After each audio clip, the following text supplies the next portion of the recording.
Орой минь төргий. За өнөөдөр бүгдээрээ Google Drive дээр асуулга болгон тест хийх юм боловсруулах талаар хамтдаа хэлсэн. Солилцъё гэж бодож байна.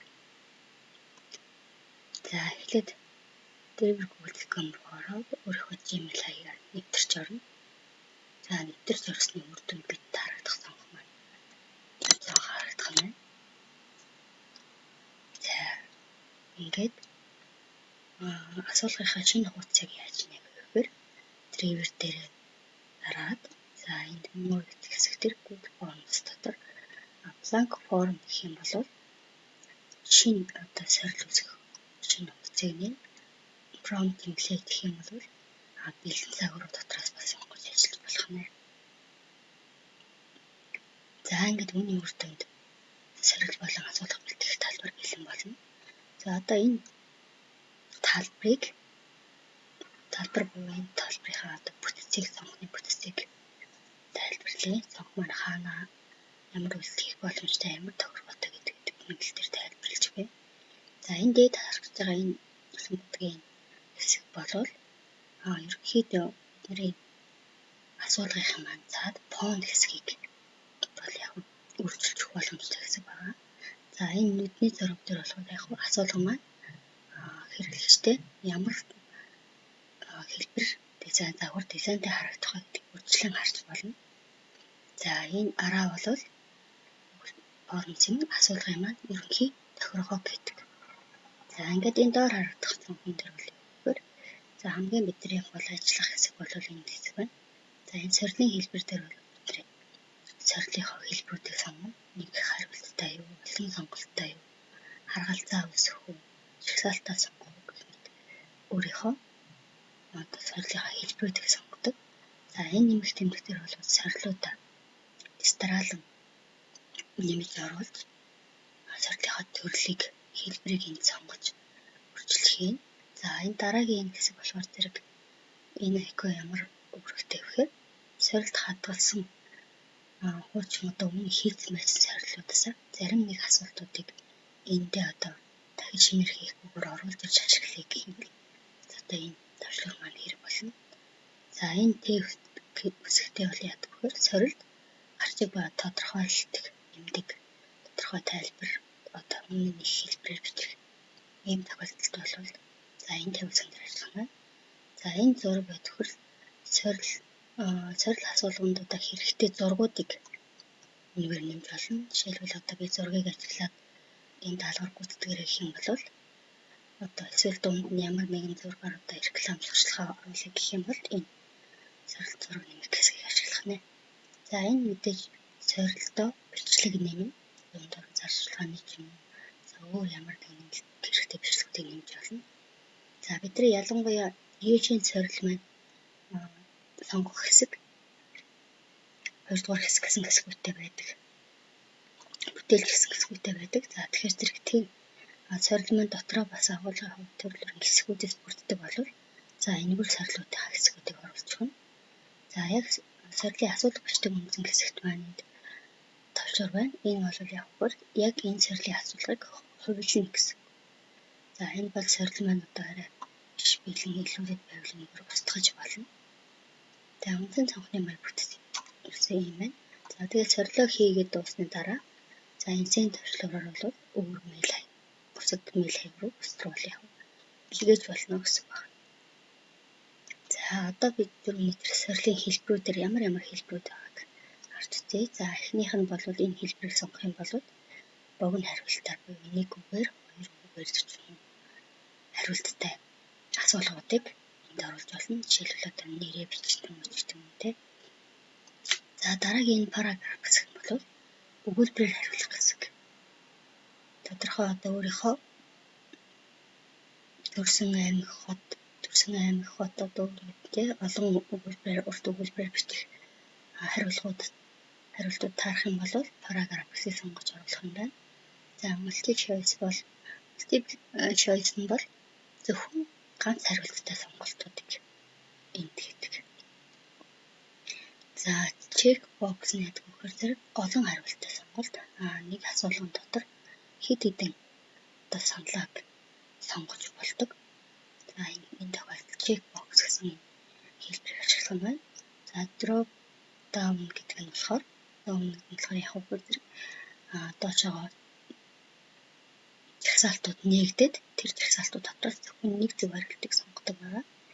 За файл апплод нь болохоор зэрэг өөрийнхөө хийсэн хариултыг эсвэл хийсэн санал асуулганд оролцож байгаа бол файлаар англиар юм тий өөр PDF хэлбэрээр илгээгэй гэсэн тохиолдолд файл авсаргаж болохоор санал асуулга авч болохоор энэ хэлбэр маань боломж олгодог. За дараагийн liner scale бол шогмог хэмжээс буюу бидний жишээ авах юм бол бид өөрийнхөө одоо үнэлэмжийг ямар нэгэн зүйлд өгж байгаа үнэлэмжээ тэгээс 5 оноогоор үнэлнэ гэхээр зэрэг тэгээс 5 хүртэлх шугам дарааллыг энэ үүсгэж болно. Тэгээд эндээс өөрөө мөнгө хэрэгтэй яв. Өөртөө таалагдсан хэмжээс дээрээ дарж явах санал авах юм боломжтой. За multi-choice гэдэг нь болохоор зэрэг яг нэг сонголттой харгалзаа үүсгэдэг. За 5 харгалзаа байлаа гэхэд орондоо нэг нэрэл харгалзана гэсэн. 1-ийн G, 2-ийн B гэдэг юм те. 5-ийн A гэд нэг л харгалзаа зөв байдаг юм харгалзаа гэлнэ. За checkbox гэх нь болохоор зэрэг нэг харгалзаа хэд хэдэн харгалзаад холбогдож болно. Жишээлбэл нэгдэх харгалзаа бол A-тэй юм уу D-тэй зэрэг холбогдож болох юм харгалзаатай сонголтуудыг за энд хийх юм байна. За date гэх юм бол төрсөн он сар өдрөө оруулна гэдэг түрүүн он сар өдрөөр хариулах боломжтой асуулгыг энэ хэлбэрээр хийх юм байна. За time нь болохоор зэрэг цаг минутаар хариулах боломжтой. За ийм сэрлийн хэлбэртэй байх нэ. За дараагийн дугаарт нь будгийн хэлбэртэй фон өөрчлөлт гэсэн. За фон өөрчлөлт төвшүүдээр дарахаар зэрэг дэлгэцийн баруун талд нарийнхан цонх нэгтэн. За энд image upload гэхээр зэрэг өөрийнхөө зургаар ч юм уу эсвэл бэлэн байгаа зургууд дээр асуулгынхаа дээдлэлт юм болгож оруулж өгч болно. За time color гэдэг нь болохоор зэрэг үндсэн юм цаатлын одоо энэ харагдаж байгаа нарын энэ өнгөний сонголтыг тохируулна. За background color гэхээр одоо энэ үндсэн дэлгэцийн өнгөийг тохируулж өгдөг. За font style гэхээр зэрэг энэ дотор бичигдэж байгаа текстүүдийн стил хэлбэрийг тодорхойлох нэ. За одоо бидний гол асуулгад хийх тохиргоонууд байна. За энэ тохиргоо болохоор зэрэг араан дээр дарах юм бол бид нарт ийм 3 талбартай цонх нэгдэнэ. За эхний талбар буюу general талбарт ямар сонголтуудыг тохиргоонуудыг хийж болох вэ гэж. За энэ хэсгийг чеклэх юм бол сорил өгүүлбэртөө заавал мэйл хаягаар бичдэг гэж болно. Limit to one response гэхээр яг үгээр сорилд оролцож бол нэг л удаа сорилтын мөн шалгалтанд оролцох боломжтой гэсэн үг. За edit after submit гэх юм бол хариултыг эргэж засварлахгүй. За би эхний 5 дасгалтаа даалгавар хийж явлаа гэхэд 2 дахь дасгал дээр нэг арай л өөр хариулт сонгочмоор санагдаад эргэж очиж засч болдог. Тэгэхээр зэрэг нэг нь л одоо зөвхөн хариулт эргэж засварлагдахгүй. За ийм боломжтой. За сорилын үр дүнгээ харж болно. Сорилт оролцогч маань өөрөө би энэ эргээд одоо илгээхээс өмнө энэ хариултыг сонгосон байна гэдэг өөрөө эргээд сорилынхаа хариултуудыг үр дүнгээ бол харж болох юм сонголт байна. За дараагийн 2 дахь presentation талбарт бол сорилын явцын одоо тохиргоо хийн. За энэ дээр болохоор зэрэг сорилын явцыг харуулна. За дараа нь шийдгүйсэн цаавар төрөхээр асуултын байрыг солино. Эхний хүн уртахад нэгдэх асуулт дараагийн хүн бол хэд дугаар дээр ч яг харагдаж болно гэсэн. За энэ хэсгийн тохиргоо бол хариулт илгээснийг мэдээлнэ. Хариултаа бичиж дуусаад submit дарахад таны хариултад амжилттай илгээгдлээ гэдэг юм уу те. Эсвэл шалгалт өгсөнд баярлалаа гэсэн юм мессежүүд дэлгэцэн дээр харагдаж болно гэсэн. За 3 дахь талбар юу quiz. За энэ талбарт юу гэхээр би асуулга шалгалт болох юм бол үнэлгээтэй оноотой болох юм бол энэ хэсэг тохиргоо хийгдэнэ. Хэрвээ энэ хэсгийн одоо make this a quiz гэдгийг off болгох юм бол зөвхөн зүгээр санал асуулах хэлбэр болно. Энийг on болгох юм бол шалгалт үүсгээд тэр шалгалтаа оноотой болгож болно гэсэн үг.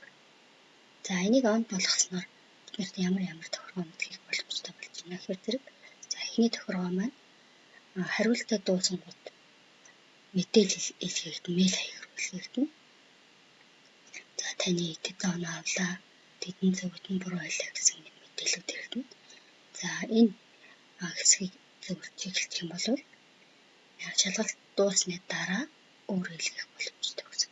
Нэгдсэн мэдээлэлүүд нь тодорхой хугацааны дараа мэйлийн цоглуулгуудаас өөрөө сонгож илгээж болно гэсэн. За энэ доод хэсгийн тохиргоо бол эхний тохиргоо нь юу гэсэн үг гэхээр алдаатай хийсэн асуултыг харах боломжтой. Би юм дээр алдчихв. Гэдгээ эргээд харах боломжтой. За энийг зөвлөчгөр зөв хариулт харах боломжтой. За би 5, 3, 6 дахь асуулт дээр зөв хариулсан бол нөгөө өнгөтэй. Энэ дээр бусад асуултан дээр одоо буруу хариулсан бол эдгээр маань өнгөтэй ч гэдэг юм те ялгаж харагдана гэсэн. За дээрэс нь шалгалтын явцад фонт болгоно гэхээр зэрэг оноог харах боломжтой. Би энэ одоо 3 дахь даалгавар хэдэн онооны даалгавар би ажиллаж байгаа гэдгийг харах боломжтой гэсэн. За энэ make this a quiz гэсэн тохиргоод on болгосноор нөгөө асуулах бүлэг талбарт маань answer key гэсэн төвшөр нэмэгдэж орж ирдэг. За энэ нэмэгдсэнийг дарахаар одоо зөв хариултаа сонгоод энэ хариултыг зөвөр хариулсан бол тэдэн оноо авах гэж оноогоо энд тааруулж болно. Тэгээд онд очиг дарах юм бол заанаас хүрс маань өөрөө батар шалгаад оноог оруулчихна гэсэн үг байна. За ингээд сайн үндсэн тохиргоонуудаа мэдсэний дараа одоо өөрчлөлтөд орлоо. Бидний нөгөө шинээр талбар бэлэн болсон талбар маань энэ байна. За энэ талбарт бид нэр юу хийх вэ зэрэг. За мэдээж энэ хэсгийг энэ текстийг өөрчлөөд ямар сэдвээр шалгалт авах гэж байгаа, ямар чиглэлээр асуулга авах гэж байгаа гэрчлэн энд бичиж өгнө. За энэ доотлолт бол жижигхэн бас тийм анхааруулгуудыг бичиж өгч болно. Амжилт өгсөн бичиж болох нэ. За ингээд нэгдүгээр асуулгаа энд оруулна. За асуулгаа оруулсан бол эндээс төрлөө сонгох. Одоо түрүүнийхээр нэг хариулттай юу, олон хариулттай юу, харгалзаа хэлбэрээр байх уу гэдэг төрлөө энд сонгоно. За төрлөө сонгоод хэрвээ quiz болгосон бол энд нэг ансвар орж ирнэ. За ансвар орж ирэхээр ансвар дээрээ дараад би оноогоо сонгож оруулна гэсэн үг. За асуулгаа энд оруулсан бол энэ доор сонголтуудаа хэлбэрээ сонгосны дараа хариултуудаа энд бичнэ. Энэ дотор одоо зөвхөн нэг хариулт зөв байх. Одоо энэ хэлбэрийг сонгосон бол нэг л хариултаа зөвөр бусдын буруугаар оруулсан мэдээж. За нөгөө олон сонгох боломжтой бол зөв хариултуудаа тэнд оруулж бичиж болох нь. За ингээд эхний асуулга үндсэндээ бичиж дууссан бол нэмэлт тэмдгийг дараад дараагийнхаа асуулгыг оруулах гэсэн үг. За энэ маягаар өөрсдөө асуулгуудыг бэлэн болгох нэ. За одоо би та бүхэнд юу гэх вэ гэхээр Google Drive дээрээ 5 асуулгыг бас